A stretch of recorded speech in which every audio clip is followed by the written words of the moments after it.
Yan oh, kumulimlim na naman guys.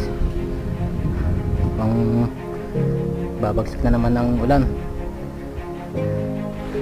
Dala ka naman yung waterproof case nitong camera, kaso hindi na ganun kaganda ang audio quality nya pag may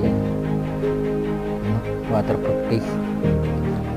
Mahina na pasok ng sounds. Nalagay ko muna yung waterproof case nya para sigurado kahit umulan ready na.